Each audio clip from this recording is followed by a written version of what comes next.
Unicorn startup conclave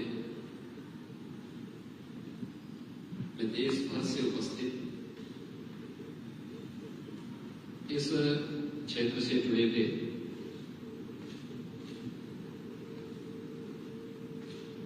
जो महत्वपूर्ण हस्तियां हैं उनके इस कॉन्क्लेव में उपस्थित श्री मोहनदास भाई जी, अमन गुप्ता जी, श्री रितेश अग्रवाल जी, आकाश चौधरी जी, श्रीमती मेघना जी, उत्तर प्रदेश शासन में इकोनॉमिक एडवाइजर के रूप में मेरे साथ सहयोग कर रहे हैं और मेरे मुख्यमंत्री कार्यालय से जुड़े हुए सभी अधिकारीगण भी यहां मौजूद हैं। मैं आप सबका इस अपने आप में पहले यूनिकॉर्न स्टार्टअप के इस कॉन्क्लेव में आप ब्रजभूमि में उपस्थित हुए हैं, आप सबका मैं हृदय से स्वागत करता हूं, अभिनंदन करता हूं।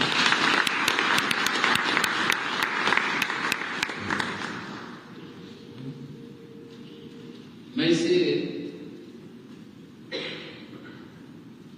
स्टार्टअप की दुनिया का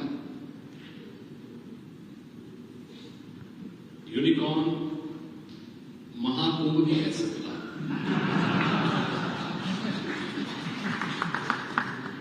क्योंकि इस समय कुंभ सबकी निगाहों में है और महाकुंभ के प्रति जन का आकर्षण भी है। मेरे लिए महत्वपूर्ण इसलिए भी है क्योंकि आज जब मैं ब्रजभूमि में आया हूं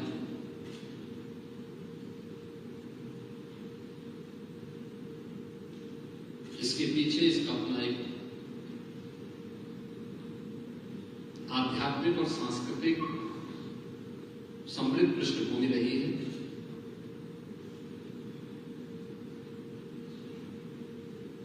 और लंबे कालखंड से इसने भारत की सभ्यता और संस्कृति को प्रभावित किया है। एक ओर हम आगरा में हैं और दूसरी ओर मुझे कल ही प्रयागराज से आने का अवसर प्राप्त हुआ। आज पुनः इस कॉन्क्लेव के बाद मुझे पुनः प्रयागराज पहुंचना है। प्रयागराज महाकुंभ में अब तक 65 करोड़ श्रद्धालु आ चुके हैं।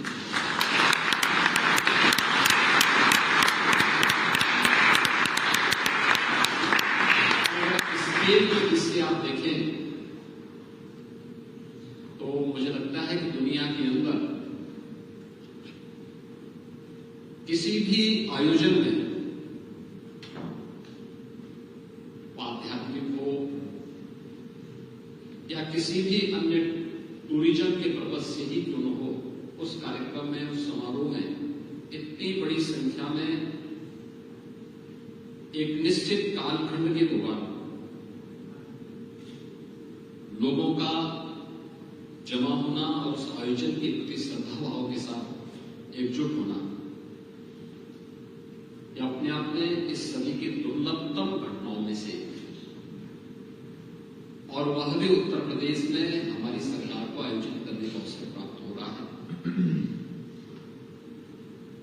तो एक और प्रयागराज की धरती में जब हम कुंभ की बात करते हैं तो महाकुंभ या कुंभ का इतिहास हमें इस बात को सोचने के लिए मजबूर करता है कि भारत की ऋषि परंपरा में भारत के अंदर 4 महत्वपूर्ण स्थानों पर इन आयोजनों को प्राचीन काल से ही आयोजित करने की एक व्यवस्था दी है, जिसमें उत्तर प्रदेश के प्रयागराज में, उत्तराखंड के हरिद्वार में, मध्य प्रदेश के उज्जैन में और महाराष्ट्र के नासिक त्र्यंबकेश्वर में ये 4 पवित्र आयोजन होते हैं। भारत की ऋषि परंपरा इस बात को के बारे में बहुत पहले से ही उनके मन में ये बात जरूर रही होगी कि एक समय ऐसा भी आएगा जब व्यक्ति अपनी परंपरा और अपनी संस्कृति से कुछ कटा हुआ महसूस करेगा। तो उन स्थितियों में उन्हें जोड़ने का एक माध्यम बनेगा और उन्होंने इन सभी आयोजनों को एक धार्मिक और आध्यात्मिक आयोजन के साथ जोड़ा। ये धार्मिक और आध्यात्मिक आयोजन तो थे ही, क्योंकि भारत प्राचीन काल से गुरुकुलों की परंपरा के साथ जुड़ा हुआ था। आपने इस बात को देखा होगा, इस बात को महसूस करते होंगे कि प्रभु श्री राम जब दंडकारण्य में जाते हैं, 14 वर्ष का उन्हें वनवास होता है, वे चित्रकूट में जाते हैं। चित्रकूट में 14 वर्ष में से 12 वर्ष उन्होंने व्यतीत किए, लेकिन उनकी समझ में नहीं आया कि मेरे वनवास का उद्देश्य क्या था। वनवास का उद्देश्य क्या है, यह समझने के लिए वे महसूस किए कि मैंने तो 14 वर्ष में से 12 वर्ष का समय तो ऐसे व्यतीत कर दिया, लेकिन उद्देश्य है क्या? तो उन्होंने कहा नहीं, उद्देश्य छुपा हुआ है। वो कहां है? वो दंडकारण्य में। दंडकारण्य की जब बात हुई तो उनके सामने दोनों बातें सामने आई। एक, कि ऋषि मुनि यहां तपस्या कर रहे हैं, लेकिन साथ साथ राक्षस भी उनका वध कर रहे हैं। यहां जनजीवन अस्त व्यस्त है। अस्त व्यस्त होने के पीछे के कारणों को जब उन्होंने ढूंढा तो उन्होंने पाया कि भारत की ज्ञान की परंपरा के प्रति दुराग्रह रखने वाले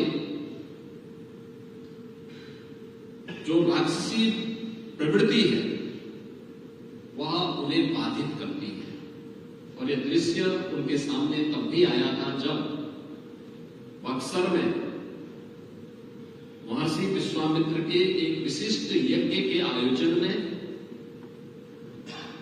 मारी, सुबाऊ और ताड़का जैसे राक्षस विघ्न बाधा पैदा करके उस आयोजन को बाधित कर गए थे। दंडकारण्य केवल एक ऋषि भूमि नहीं है, भारत की आध्यात्मिक और ज्ञान की परंपरा का प्रवाह भी है। और जैसे ही भगवान राम ने वहां प्रवेश किया तो संघर्ष प्रारंभ हो गया। आप मुझे बताइए कि अगर भगवान राम इन 14 वर्षों को चित्रकूट में ही व्यतीत करते हुए वापस आ गए होते तो अयोध्या के राजकुमार बन जाते, राजा बन जाते, इसमें कोई संदेह नहीं। लेकिन लोग पूज्य नहीं बन पाते। लोग पूज्य वे तब बने जब उन्होंने उत्तर से दक्षिण तक भारत की ज्ञान की परंपरा को निर्बाध रूप से आगे बढ़ने का एक अवसर दिया। और ज्ञान के इस प्रवाह को अगर आप देखें तो चारों स्थानों पर जो 4 महाकुंभ होते हैं 12-12 वर्ष के अंतराल में, कॉन्ग्रेस 3 और 4 वर्ष के अंदर एक आयोजन किसी एक स्तर पर आयोजित होता है। ये वास्तव में भारत की चिंतन परंपरा को आगे बढ़ाने के ही आयोजन है। आध्यात्मिक और ज्ञान की परंपरा को चिंतन में बदलने और फिर उसको व्यवहारिक धरातल पर उतारने के लिए उत्तर, दक्षिण, पूर्व, पश्चिम से भारत की ऋषि परंपरा एकत्र होती थी, उन पर चिंतन करती थी, समाज के लिए गाइडलाइन तय करती थी, जो समय समय पर विभिन्न स्मृतियों के माध्यम से भी समाज के सामने है और फिर समाज उसका अनुसरण करता था। अब याद करिए, हर तीसरे चौथे वर्ष में एक इस प्रकार का बड़ा आयोजन होता है। भारत की ज्ञान की इस परंपरा को लिपिबद्ध किए हुए बहुत समय नहीं हुए।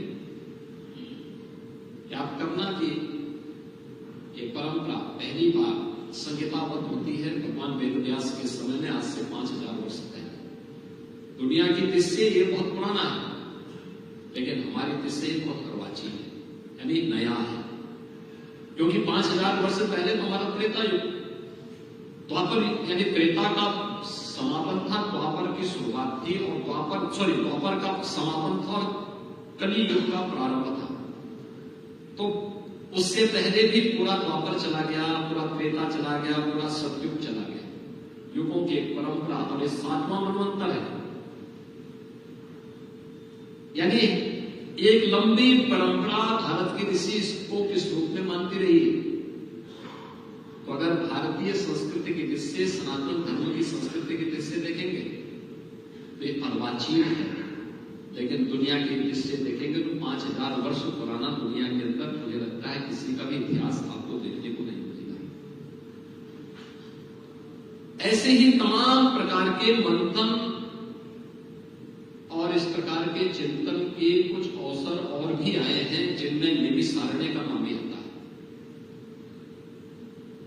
पहला जो पुराण भगवान वेदव्यास ने अपना रचा था वह श्रीमद् भागवत महापुराण रचा था, और 18 पुराण की न्यू उसी शैली से आगे रचे जाने हैं।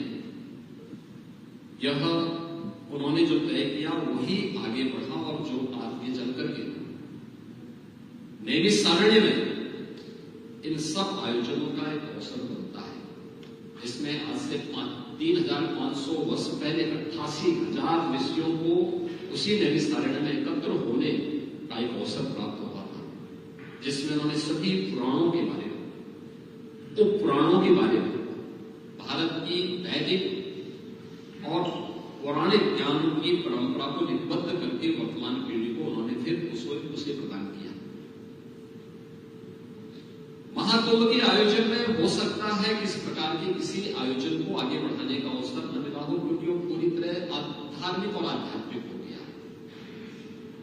हमने ज्ञान की इस भौतिक परंपरा को अध्यात्म से अलग करके ये मान लिया कि इसमें अब बहुत कार्य करने का दायित्व तो यह सब आज के बुद्धिजीवियों में है, उन्हीं के ऊपर हमने छोड़ दिया है।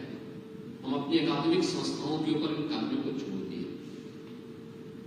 लेकिन मैं धन्यवाद दूंगा इस बात के लिए मोहनदास जी को और अमन जी को और उनकी पूरी टीम को, कि जिन्होंने भारत की इस बौद्धिक परंपरा को इस यूनिकॉर्न कॉन्क्लेव के माध्यम से आगरा में आयोजित करने का यह एक अवसर, इस एक कार्यक्रम यहां पे किया है। जब मैंने इस कार्यक्रम के बारे में पूछा, मुझे अभी जब मैं जैसे ही एयरपोर्ट पे लैंड किया, प्रशासनिक अधिकारी वहां मुझे मिले थे, तो मैं गाड़ी में बैठने वाला था। उन्होंने कहा जनप्रतिनिधिगण एयरपोर्ट में इंतजार कर रहे हैं, आपसे मिलने के लिए आए। तो मैंने कहा जनप्रतिनिधिगण कार्यक्रम में भी तो चल सकते हैं। उन्होंने कहा नहीं, उनका कार्यक्रम बहुत गोपनीय है, किसी की भी उसमें एंट्री नहीं है। तो मैंने कहा चलिए जनप्रतिनिधि से मिल लेता हूं, और उनका जो अनुशासन होगा उसे अनुशासन का उनका पालन करेंगे। जनप्रतिनिधि से मिलकर उनको यही एयरपोर्ट पे ही बिठाएंगे, और फिर मैं भी अकेले ही उस कार्यक्रम, उस कॉन्क्लेव का हिस्सा बनूंगा। लेकिन एक अच्छा प्रयास, और ये यूपी में तो पहली बार इस प्रकार का प्रयास हो रहा है कि जब देश भर से जुड़े हुए प्रतिष्ठित यूनिकॉर्न एक साथ एक कॉन्क्लेव के माध्यम से जुड़ करके अपने विचारों का आदान प्रदान कर रहे हैं। ये सच है कि कोई भी यूनिकॉर्न बिना इनोवेशन के आगे नहीं बढ़ सकता। इनोवेशन के लिए इनोवेटिव आइडियाज चाहिए, और ये आइडियाज आएंगे एक दूसरे के साथ अपने विचारों को शेयर करें। विचार कहीं से भी मिल सकते हैं, और ये विचार की परंपरा आज से नहीं, बहुत प्राचीन काल से। याद करिए, दुनिया के सभी प्रकार के रामायण की आधारशिला बनती है वाल्मीकि रामायण। वाल्मीकि रामायण ये इतनी लोकप्रिय क्यों हुई? वाल्मीकि रामायण के लोकप्रिय होने का कारण है कि महर्षि वाल्मीकि ने उसे व्यवहारिक संस्कृत में लिखा, बोलचाल की संस्कृत में लिखा, व्याकरण की संस्कृत नहीं, व्यवहारिक संस्कृत है जिसको हम सामान्य बोलचाल की भाषा में करते हैं। इसलिए कोई भी व्यक्ति भारतीय भाषा का जो जानकार हो, अगर उसे एक बार उस संस्कृत के बारे में नहीं भी जानता हो, लेकिन भारत की किसी भी भाषा को जानता होगा, अगर वह उसे एक बार ध्यान से उस वाल्मीकि रामायण को पढ़ेगा तो उसकी समझ में आ जाएगा कि वाल्मीकि जी क्या बोलना चाहते हैं। और वह आधार बना, महर्षि वाल्मीकि के मन में एक श्लोक फूट रहा था। उन्होंने कहा मैं लिखूं किसके बारे में, ये समझ में नहीं आ रहा।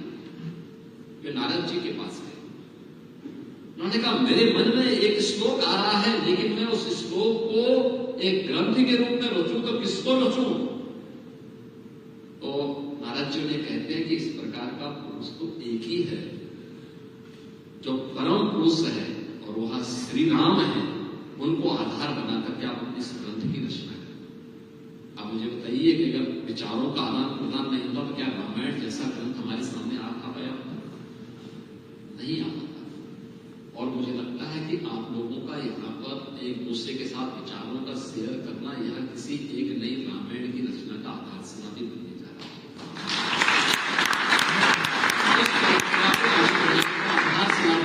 यही भारत की परंपरा है। उत्तर प्रदेश जैसे राज्य की जब हम चर्चा करते हैं, मैं धन्यवाद दूंगा मोहन दास जी को भी, नचिकेता जी को भी और उनकी पूरी टीम को। उत्तर प्रदेश सरकार के साथ इन लोगों का इंटरेक्शन पिछले काफी दिनों से चल रहा है। लगातार ये लोग अपना उत्तर प्रदेश सरकार को अपने विचारों से भी अवगत कराते हैं, हमें पॉलिसी मेकिंग में कहां पर किस प्रकार के कदम उठाने चाहिए, तो प्रधानमंत्री मोदी जी के विजन को और उत्तर प्रदेश जैसे राज्य को $1 ट्रिलियन की इकोनॉमी बनाने के उनके विजन को हम प्रभावी ढंग से आगे बढ़ा सके। और मुझे लगा बहुत अच्छे ढंग से इन लोगों ने काफी व्यवहारिक धरातल पर कार्य किया है और अपने अनुभव का लाभ जब लोग हमारी टीम को देते हैं, हमारी टीम प्रभावी ढंग से इसको आगे बढ़ाती है। स्टार्टअप की संस्कृति को एक नया आयाम मिला है जब प्रधानमंत्री के रूप में मोदी जी ने इस देश के अंदर कार्यभार ग्रहण किया। लोगों के मन में एक विश्वास पैदा हुआ।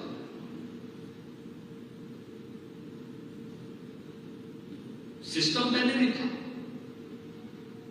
लेकिन लोगों के मन में सिस्टम के प्रति विश्वास नहीं था, क्योंकि स्वयं के प्रति जब विश्वास नहीं है तो सिस्टम के प्रति कैसे विश्वास होगा। और यही स्थिति दुर्भाग्य से देश के अंदर 2014 के पहले बनी रही थी। लोग एक दूसरे पे विश्वास नहीं करते थे, स्वयं पे विश्वास नहीं करते थे, देश के सिस्टम पे उनका विश्वास मूर्छा चुका था। और उस समय उन्होंने startup India, stand up India और मेड इन इंडिया की एक नई भावना को आगे बढ़ाया। आज आप देखते होंगे देश के अंदर इस दिशा में बहुत अच्छे कदम उठाए गए। भारत सरकार ने इस दिशा में नए क्रांतिकारी कदम उठाए और उन्होंने इस मुद्दे पर हमेशा युवाओं को प्रोत्साहित किया। और मुझे लगता है आप में से बहुत सारे युवा तो ऐसे होंगे जिन्होंने स्टार्टअप इंडिया से बहुत कुछ सीखा होगा, जाना होगा, स्टैंड अप इंडिया से बहुत कुछ सीखा होगा। और उस जो उन्होंने उस समय बात कही थी युवाओं के बारे में कि हमारा युवा अब जॉब सीकर नहीं बल्कि जॉब क्रिएटर बनेगा और स्टार्टअप इंडिया आधार बनेगा। और स्टार्टअप इंडिया देखते ही देखते हुआ दिखाई दिया। आज हमारे पास पूरे देश के अंदर अनेक यूनिकॉर्न है। उत्तर प्रदेश ने जो कदम उठाए हैं आदरणीय प्रधानमंत्री जी के निर्देशन में 14,000 से अधिक स्टार्टअप्स अकेले यूपी में, और इनमें से लगभग 7,000 ऐसे हैं जिनको केवल महिलाएं लीड कर रही हैं अलग अलग क्षेत्र में। और मेरा मानना है कि ये केवल फिनटेक में ही नहीं है, जीवन के अलग अलग फील्ड में इन्होंने कुछ नया करके दिखाया है। हम बहुत चक हैं कि यूपी जैसे राज्य में फिजिक्स वाला में भी एक यूनिकॉर्न बन गया।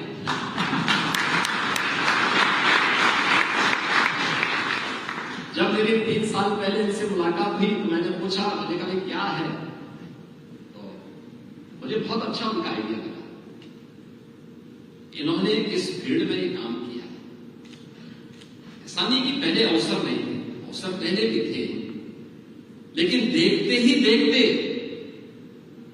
यूपी के प्रतियोगी छात्रों ने और स्कूली छात्रों ने उसको हाथों हाथ लिया। आज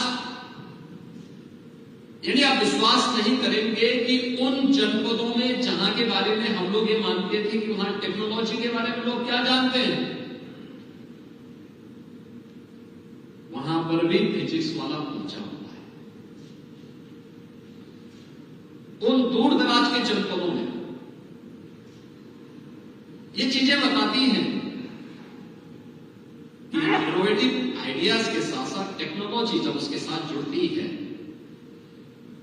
तो वह कैसे छाता हुआ दिखाई देता है। या उत्तर प्रदेश में जो कार्य हुए हैं उनके माध्यम से आप देख सकते हैं, और उसका सबसे अच्छा उदाहरण मैं आपको महाकुंभ का ही बता सकता हूं। प्रधानमंत्री जी ने मुझे इस बारे में कहा था कि कुंभ को डिजिटल कुंभ के साथ पता जोड़ो। आप सोचिए, डिजिटल कुंभ के माध्यम से हम लोगों ने अब तक 28,000 से अधिक लोगों को डिजिटल खोया पाया वाले केंद्र के माध्यम से उनके घर वालों से मिलवाने का काम किया। 28,000। अनुमान करिए, जिनके बारे में कांग्रेस अध्यक्ष कहते हैं कि साहब महाकुंभ में हजारों लोग मारे गए, हजारों मारे नहीं गए, डिजिटल खोया पाया केंद्र उनको उनके घरों से मिलाने का काम कर रहा है। क्योंकि उनकी दृष्टि नेगेटिव है, इसलिए वह ये मानते हैं कि वे नहीं है, लेकिन वे हैं और अपने परिवार लोगों से मिल रहे हैं। आप अनुमान करिए 28,000 लोग ऐसे जिनको मिला दिया गया। हाँ, क्योंकि भीड़ थी। आप मान के चलिए, प्रयागराज सिटी के अंदर कितनी की आबादी है? प्रयागराज सिटी को क्षमता उसकी 22 से 25 लाख लोगों को अपने अंदर समाहित करने की। महाकुंभ का जो क्षेत्र है, हम मान करके चलते हैं कि 25 से 30 लाख लोग वहां पे एक साथ इकट्ठे हो सकते हैं। लेकिन जिस सिटी में एक साथ 5 से लेके 10 करोड़ लोग आ जाएं एक ही दिन में, और फिर उन्हें डिस्पर्स करने के लिए हम कोई फोर्स का उपयोग तो करेंगे नहीं, क्योंकि श्रद्धा भाव से आया है, स्नान करें, लेकिन वह शांतिपूर्ण तरीके से अपने घर की ओर भी प्रस्थान कर जाए।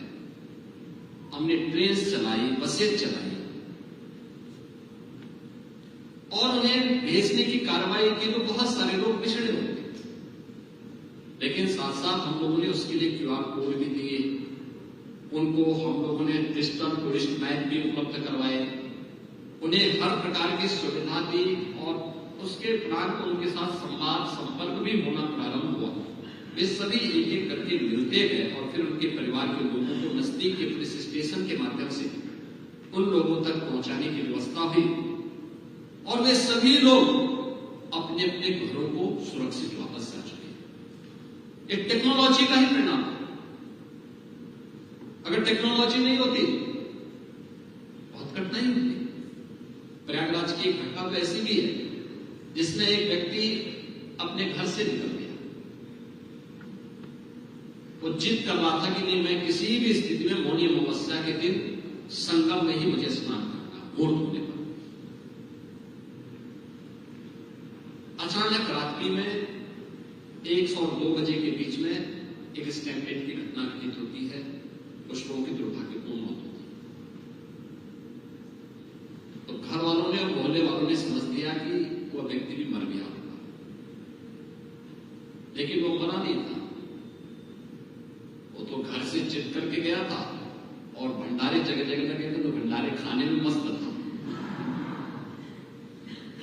13वें दिन घर के लोगों ने, मोहल्ले के लोगों ने उसकी 13वीं की तैयारी कर ली और तब तक वो सांझ से ई रिक्शा में बैठकर अपने घर पहुंच गया। और अपने घर पहुंचता है, लोग देख के पहुंचते थे कि क्या ये वही है। कहा कि वे कहां थे अब 12 दिन। उसने कहा कि तुम बता, इतना अच्छा खाना पीने की व्यवस्था थी, खा पी करके वापस आ रहा हूं। उससे पूछा ये सब क्या है। कहा कि सब तुम्हारे लिए आयोजन किया जा रहा है। तो उसने कहा मैं तो जीवित हूं। आप आश्चर्य करके इस प्रकार के दृश्य थे, लेकिन महाकुंभ के स्केल को महाकुंभ में जाकर के ही अनुमान लगाया जा सकता है। ऐसे ही स्टार्टअप की दुनिया है। एक विचारों का आदान प्रदान आपका बहुत महत्वपूर्ण है। और यूपी जैसे राज्य की दृष्टि अगर आपको मैं बताऊं, अभी ई व्हीकल के बारे में चर्चा हो रही थी, मोहनदास जी कह रहे थे, और मैं आपको बताना चाहूंगा उत्तर प्रदेश में हम लोगों ने इलेक्ट्रिक बसेज अपने सभी 17 सिटीज में प्रारंभ की। पब्लिक का इतना पॉजिटिव रिस्पॉन्स है, अनुमान यानी उसका अनुमान नहीं लगाया जा सकता। एक बात हम लोगों से पूछे, मैंने जब गोरखपुर और अयोध्या में से लॉन्च किया तो मैंने लोगों से पूछना प्रारंभ किया। तो अयोध्या से तो लोगों का उतना इंटरेक्शन नहीं था, मैं जाता था कुछ लोगों से नजदीक आ जाता, लेकिन गोरखपुर मेरा संसदीय क्षेत्र रहा है, मैं वहीं से एमएलए भी हूं। तो वहां के लोग साहब इसको जो सिटी के अंदर मत करिए, सिटी से दूर भी लेके जाइए। पहले मैंने 5 बसेज वहां रखी, फिर उसे 15 की गई, फिर 25 की गई, फिर 40 की गई और उसकी डिमांड बढ़ती गई। यानी सिटी से 25-30 किलोमीटर की दूरी पर के रेडियस में सभी महत्वपूर्ण कस्बों से होकर के वह गोरखपुर आ रही है और बहुत सफलतापूर्वक संचालित हो रही है। मैंने उत्तर प्रदेश परिवहन विभाग को भी कहा, मैंने कहा ये काम करो कि प्रदेश के अंदर हर गांव को इलेक्ट्रिक व्हीकल से जोड़ने की कार्रवाई करो, इलेक्ट्रिक बस सेवा से जोड़ने का काम, क्योंकि अब तो उसका बैकअप भी अच्छा है। 300 किलोमीटर का वह दूरी तय कर लेती है। और हम लोगों ने इसके लिए पॉलिसी भी बनाई है।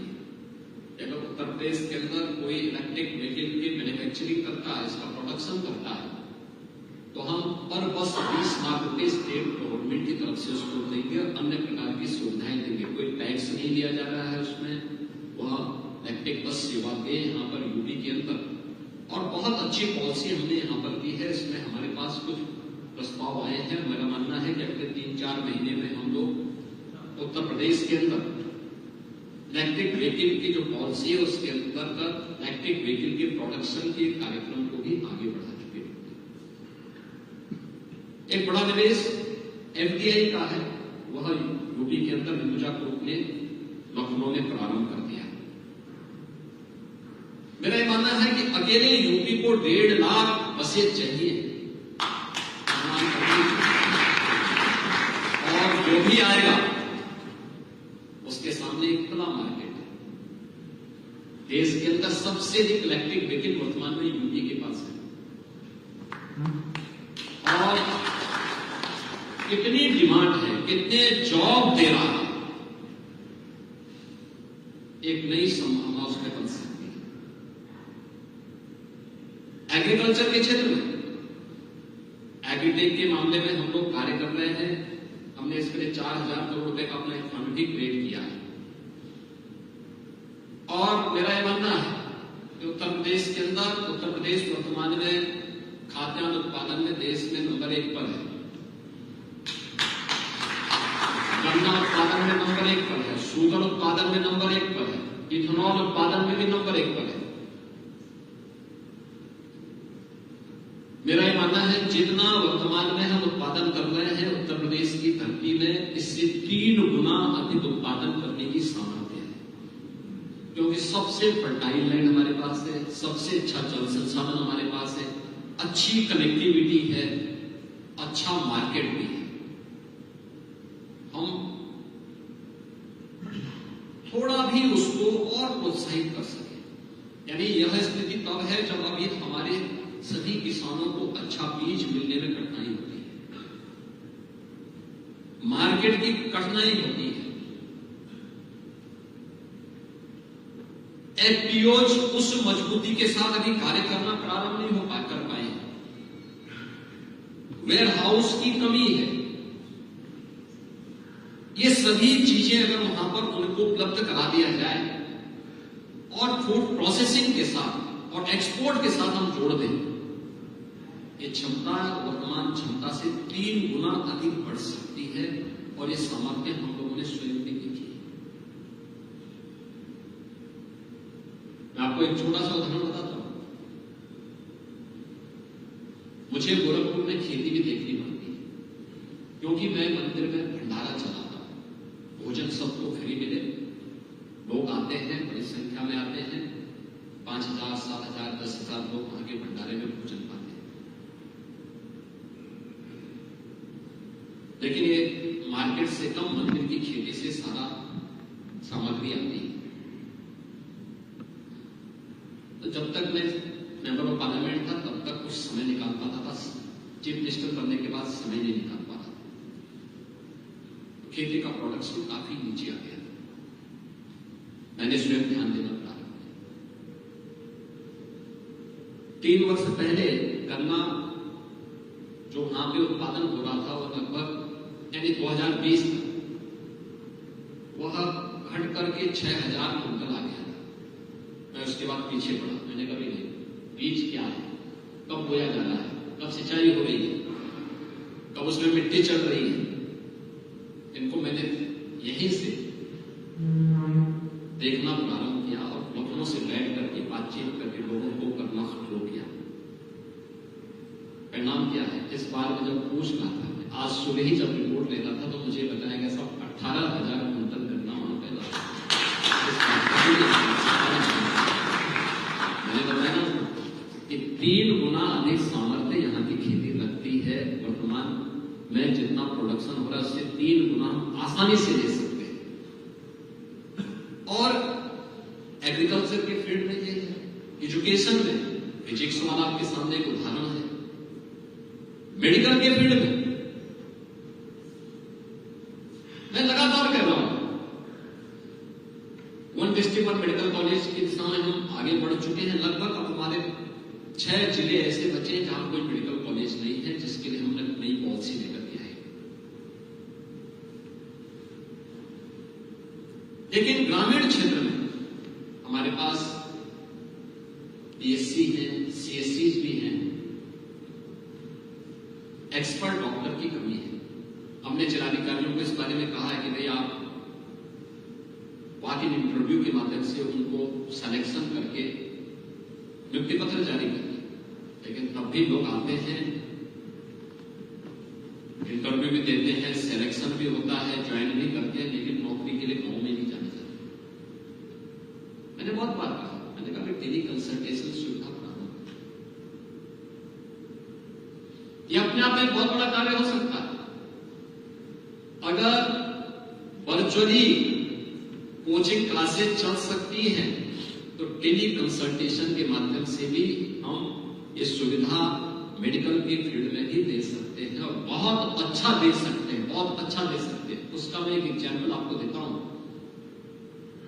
कोरोना काल में जब कोविड-19 की महामारी आई थी, कोविड-19 की महामारी के दौरान प्रधानमंत्री जी का आया कि भाई हर जिले में आईसीयू के बेड्स होने चाहिए। देखिए फर्स्ट फेज में उन्होंने बताया, बहुत दूरदर्शिता के साथ उन्होंने इस बारे में कहा, उन्होंने कहा हर जिले में होने चाहिए।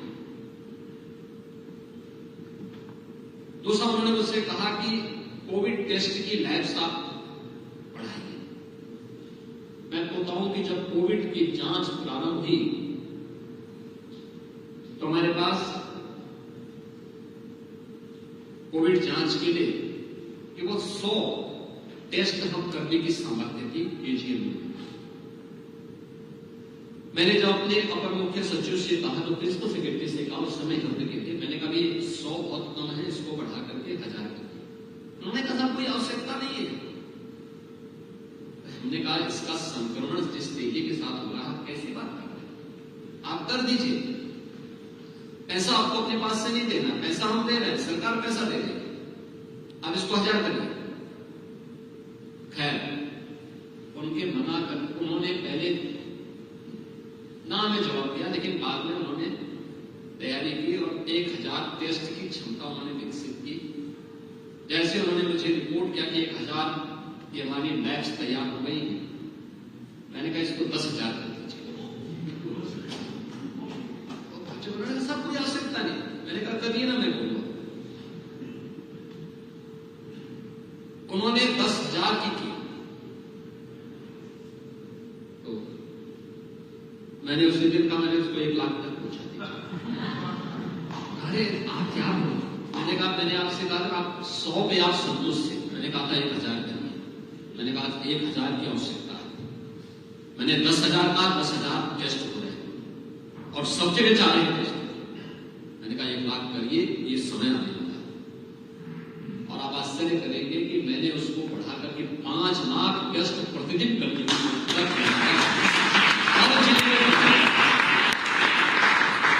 समय से अगर हम कदम नहीं उठाते, क्या कोविड महामारी में बेहतरीन प्रबंधन दे पाते? नहीं देते।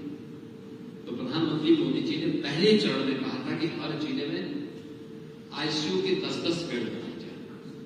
मैंने जांच की तो 36 जनपद हमारे ऐसे थे जिनमें एक भी बेड नहीं था। तो नौकरशाही से जैसे जवाब आता, उन्होंने कहा साहब इसकी आवश्यकता क्या है? हमने कहा भी देखो, कुछ सोच समझ करके प्रधानमंत्री जी ने कहा होगा, आप इसकी तैयारी करिए। उन्होंने कहा इतना मैन पावर कहां से लाएंगे?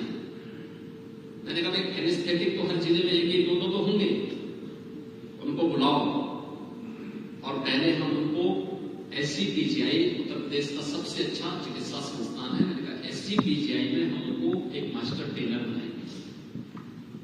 मैंने 10 दिन की ट्रेनिंग उनकी रखवा दी, हर जिले से बुला देंगे। और फिर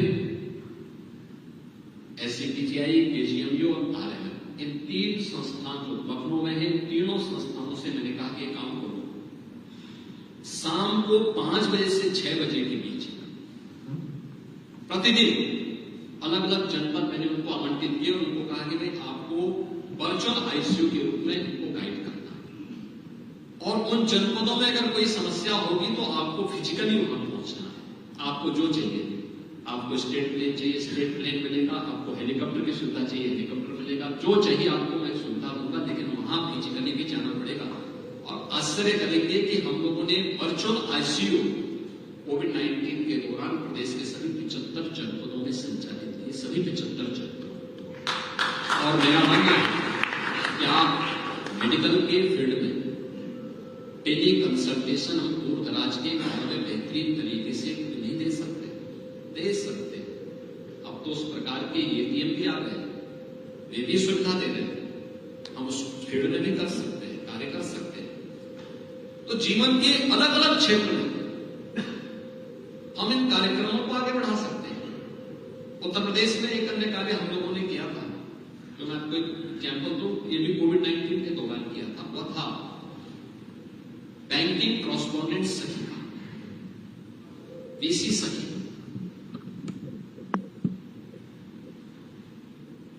ये कहां से कार्य प्रारंभ होता है?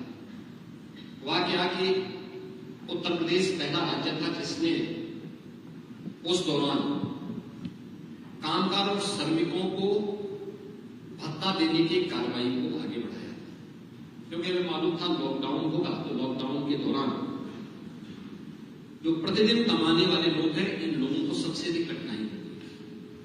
ये लोग प्रतिदिन कमा सके, यह संभव नहीं है। और उसी दौरान आपने देखा होगा दिल्ली से कितने बड़े पैमाने पे और अन्य महानगरों से कितने बड़े पैमाने पर लोगों ने पलायन किया। जब पलायन की बहुत बड़ी संख्या होने लग गई और वो पलायन उत्तर प्रदेश की तरफ था, मेरे पास उत्तर प्रदेश परिवहन निगम के पास 14,000 बसेज का बेड़ा था। तो मैंने सभी से कहा कि भाई आप लोग तैयार हो जाइए।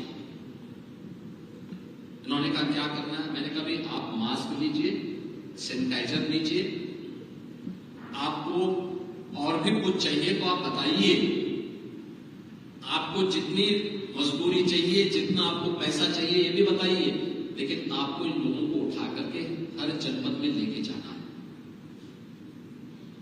और मैंने गाजियाबाद, गौतम बुद्ध नगर, बुलंदशहर, मेरठ, हापुड़, इन जनपदों में अलग अलग सेंटर बनाकर इन लोगों से कहा कि भाई आप लोग अलग अलग जनपद के लोगों को उन जनपदों तक पहुंचाने के लिए वाहनों का उपयोग करो।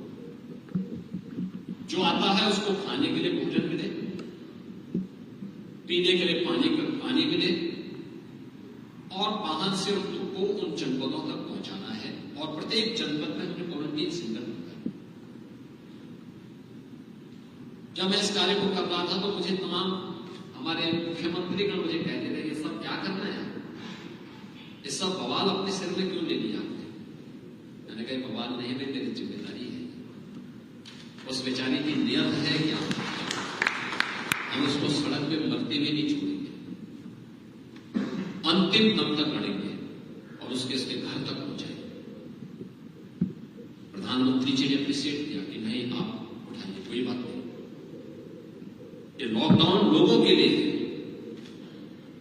लोगों को बचाने के लिए है, और ये भी उनको बचाने का एक अभियान है। इनको सुरक्षित पहुंचाने में जो योगदान कर हो सकता है आप करिए, कोई दिक्कत नहीं। आपने देखा होगा बहुत सारे राज्यों ने मना कर दिया, लेकिन मैं उस दौरान 40 लाख यूपी के कामगार और श्रमिकों को तो उठाया ही था।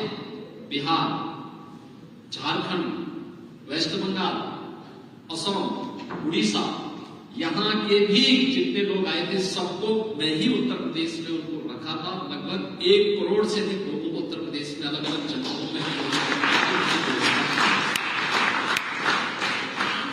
और लोग कैसे याद करते, जब लॉकडाउन के बाद मैंने हर जिला प्रशासन से कहा था कि जब उत्तर प्रदेश का जो व्यक्ति होगा वह अपने घर को जाएगा, क्योंकि हम उस समय 1-1 महीने का क्वारंटीन था। तो मैंने कहा क्वारंटीन पीरियड के बाद जब ये अपने घर को जाएगा तो उसको 15 दिन का राशन, केरोसिन और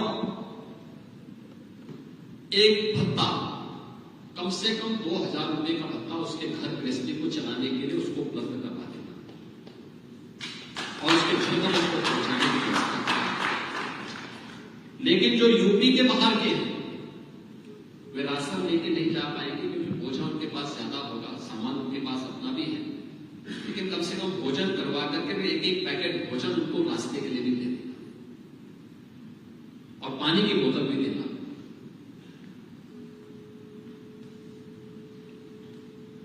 कोविड-19 के तत्काल बाद आपने देखा होगा जब 2020 में अक्टूबर-नवंबर में बिहार विधानसभा के चुनाव में मैं बिहार विधानसभा के चुनाव में गया था, तो एक सभा को संबोधित करने के लिए मैं गया था। मैं सभा को संबोधित कर रहा हूं, तब तक पीछे से एक लड़का, एक आदमी डिब्बे को लेकर के लहरा करके मुझे कह रहा, योगी जी। तो सुरक्षा वाले उसको रोक रहे थे। सुरक्षा वाले तो रोक रहे थे इस बात को लेकर, पता नहीं ये प्रदर्शन करने के लिए आया है, डिस्टर्बेंस करने के लिए आया है, या हो सकता है कि सुरक्षा में सेल लगाने के लिए आया है। आप आश्चर्य करेंगे कि व्यक्ति, जब मैंने सुरक्षा वालों से मैंने कभी आने तो भाई अकेले व्यक्ति काहे परेशान, फोर्स में भी रोक रहे थे। मैंने कहा नहीं, उसको नजदीक आने दो, बॉम्बे होगा तो इतना लंबा थोड़ा फेंक देगा उनकी जो। मैंने कहा मैं मंच पे हूं, लेकिन जितने नजदीक आ सकता है आया। उसने कहा योगी जी डिब्बा आपने मुझे दिया। मैंने कहा साहब फलाने जिले में मैं था, और जब गए वहां से तो वहां के प्रशासन ने हमें भोजन का पैकेट दिया था चाहते, और इसी को हमने अपनी सरकार को दिखाया था, देखो योगी जी ने हमें आगे समय में भोजन दिया। तो खिलाए, लेकिन जब मैं हमें वहां से प्रस्थान किए तब भी मंच में जो लोग थे मुझे देखने लगे, कहा ये क्या है। मैंने कहा कोरोना के दौरान जब लोग भगाए जा रहे थे तो यूपी उनको भोजन खिला रहा था। उन्होंने कहा कि अपने सब बिहार के लोगों को खिलाया। मैंने कहा बिहार के लोगों को तो खिलाना हमारा दायित्व है, क्योंकि हमारी माता सीता तो उसी बिहार की रहती है, उनको तो हम लोग खिलाएंगे ही खिलाएंगे। देखिए गरीब या किसी व्यक्ति के लिए कुछ करेंगे तो भारत की परंपरा है, वह उसके प्रति कृतज्ञता ज्ञापित करता है।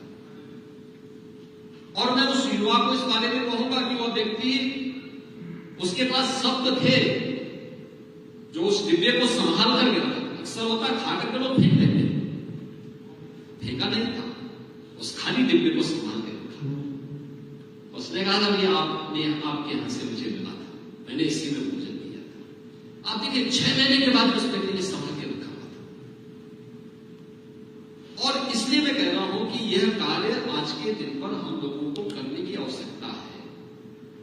आप जॉब क्रिएटर तो हैं, जो रिपोर्ट यहां पे अभी प्रस्तुत की, जो प्रेजेंटेशन मोहनदास जी ने अपने प्रस्तावना में यहां पर हम सबके सामने प्रस्तुत की है, जो संभावनाएं हैं उन संभावनाओं को आगे बढ़ाने के उत्तर प्रदेश ने पिछले 7-8 वर्षों में प्रधानमंत्री मोदी जी के मार्गदर्शन और नेतृत्व में जो कदम उठाए हैं और जिस दिशा में तेजी के साथ आगे बढ़ा है, मेरा यह मानना है कि $1 ट्रिलियन की इकोनॉमी बनने की दिशा में हम लोगों के जो कदम हैं वह मजबूती के साथ आगे बढ़ रहे हैं।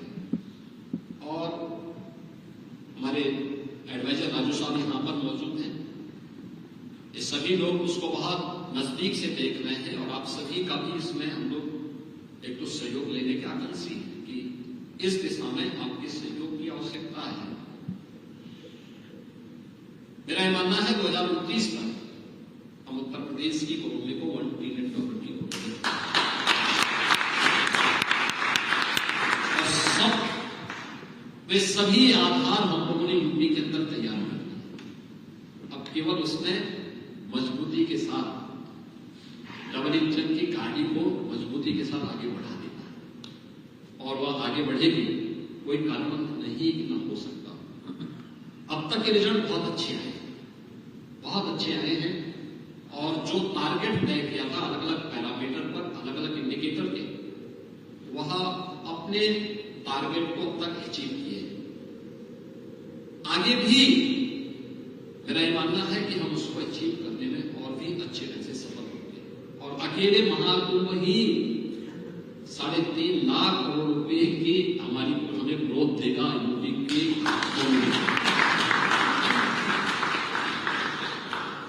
आपको विश्वास कर रहे होंगे कि नहीं कर रहे होंगे? अयोध्या में 20 दिन में 700 करोड़ रुपए चढ़े श्री रामचंद्र, कोई कल्पना कर सकता है?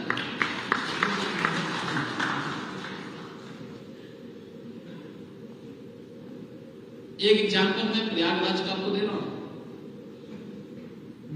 नवंबर में हमें एक प्रस्ताव मिला था प्रयागराज में। एक सज्जन ने कहा कि साहब मैं यहाँ 12 ज्योतिर्लिंगों का एक रेप्लिका तैयार करना चाहता हूं, हमें लैंड दे दीजिए। नगर निगम से कहा गया कि मैं देखो विचार करो। 2 शर्तें रखी गई। एक, रेप्लिका तैयार होगी तो प्रधानमंत्री जी जिस पर ध्यान देते हैं कि कोई भी, यानी जितना भी वेस्ट है, ये वेस्ट नहीं, वेस्ट को वेल्थ में बदलने की, तो ये शर्त हुआ कि मैं जितना भी रॉ मटेरियल स्टील का स्क्रैप जितना भी होगा, इससे रेप्लिका तैयार होनी चाहिए, इससे और प्लास्टिक से। सहमत था। दूसरी शर्त यह थी कि भाई भारत के मानचित्र पर, भारत के नक्शे पर, जो भारत का मैप है, इसमें 12 ज्योतिर्लिंग और 6 अन्य महत्वपूर्ण ज्योतिर्लिंग के जो भी कोऑर्डिनेट होंगे उसके हिसाब से ही उन्हें रखना पड़ेगा। उसने दोनों शर्तें स्वीकार की। जनवरी 1 वीक में उसने तैयार किया। 14 करोड़ रुपए उसने इन्वेस्ट किए। जनवरी 1 वीक में उसने तैयार किया। मैं गया, मैंने उसको उद्घाटन किया, मैंने देखा नहीं। उसने केवल रेप्लिका तैयार की और एक वीडियो, ऑडियो वीडियो के माध्यम से उसने उस ज्योतिर्लिंग के बारे में विस्तार से वहां पर प्रस्तुत किया। हर एक ज्योतिर्लिंग के पास उस ज्योतिर्लिंग के बारे में, महाकाल के बारे में, काशी विश्वनाथ के बारे में, केदारपुरी के बारे में, सब जगह की 5 फरवरी को प्रधानमंत्री मोदी जी आए। संजोग से उसके 2 दिन पहले भी मैं प्रयागराज में था, तो मैंने पूछा वहां पे, मैंने कहा क्या रिजल्ट है उसका शिवालिक पार्क का। उसका नाम शिवालिक पार्क है। 10 जनवरी से 31 जनवरी के बीच 21 दिन उसका जो प्रॉफिट था वो 200 गुना था। यानी 14 करोड़ अपना कमा ही लिया, 14 करोड़ की कमाई नगर निगम को भी दी थी।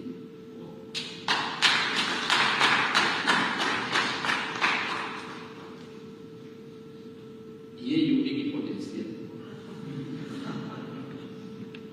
और इसी सामर्थ्य के लिए आपको आमंत्रित करता हूं। इस सामर्थ्य में आपका अनुभव, आपका इनोवेशन यूपी को देश की ग्रोथ इंजन के रूप में स्थापित करने में मदद कर सकता है। और मुझे बहुत अच्छा लगा कि आपने अलग अलग फील्ड में जो देश को एक नई दिशा देने का काम किया, खासतौर पर यूथ को। आपका जो यूनिकॉर्न है अलग अलग फील्ड से जुड़ा हुआ है और लोगों को, खासतौर पर हमारी यूथ को, उसकी एक नई प्रेरणा है इसकी। वह देश के लिए और जीवन के प्रत्येक क्षेत्र के लिए एक बहुत बड़ी उपलब्धि हो सकती है, बहुत बड़ी उपलब्धि हो सकती है। और प्रयास होना चाहिए, ऐसा नहीं कि केवल यूथ ही। देखिए हमारे पास एक कलेरी मिल्क प्रोड्यूसर है बुंदेलखंड। 2019 में 5 महिलाएं आई थी मेरे बुंदेलखंड दौरे के दौरान, आई थी मेरे पास। उन्होंने कहा साहब जो है हमें नौकरी दे दीजिए। मैंने कहा मैं कौन क्लास तक पढ़ी है? तो किसी ने कहा 5वीं पास है, किसी ने कहा 8वीं पास है। तो मैंने कहा कौन सी नौकरी करना है? खैर हमने एक दूसरे से कहा, वहां के एडमिनिस्ट्रेशन से कहा कि भाई इस पे काम करो।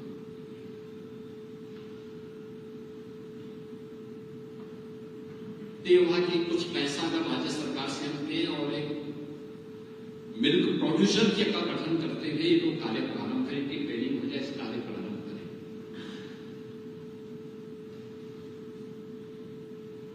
ट्रेनिंग कराई गई, उन्होंने कार्य करना प्रारंभ किया। आप आश्चर्य करेंगे कि उनका टर्नओवर इस समय 1500 करोड़ का है।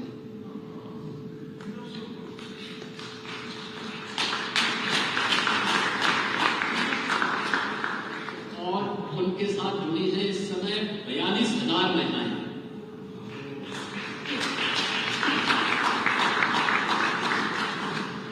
और उससे भी अच्छा काम कर रही है आगरा के अंदर ही एक मिल्क प्रोड्यूसर। ये बाद में भी हमने 2 साल पहले प्रारंभ किया है, उससे बेहतरीन उसका प्रदर्शन।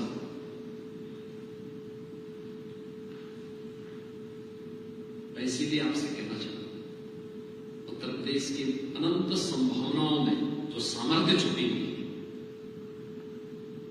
आपका अनुभव उसको आगे बढ़ाने में और ढेर सारे लोगों के जीवन में परिवर्तन करने में सहायक हो सकता है। मुझे यहां पर आज इस यूनिकॉर्न कॉन्क्लेव में आप सबने आमंत्रित किया है। मैं आपको उत्तर प्रदेश के अंदर आपके इस योगदान के लिए आपका मैं हृदय से अभिनंदन करता हूं, स्वागत करता हूं और आपको आमंत्रित करता हूं। आप यूपी के साथ हैं,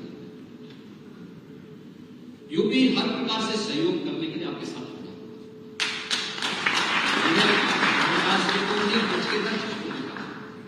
नचकेता जी दोपहर हमारे पूरी टीम का हिस्सा बनने जा रहे हैं।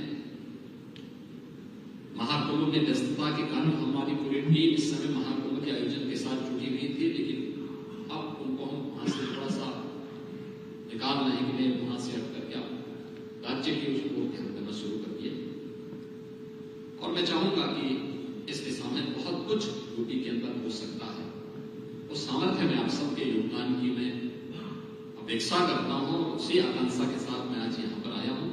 एक बार फिर से मोहनदास जी आपका भी और आपकी इस पूरी टीम का, जिसमें इन सभी युवाओं ने जो योगदान किया है, जिसमें अमन जी हैं, प्रदेश जी हैं, आकाश चौधरी जी हैं, श्रीमती मेघना जी हैं, सबको मैं, जितने भी देश भर से आए थे, फॉर्चून हमारे यूनिकॉर्न है, इन सबका मैं हृदय से स्वागत करता हूं। धन्यवाद।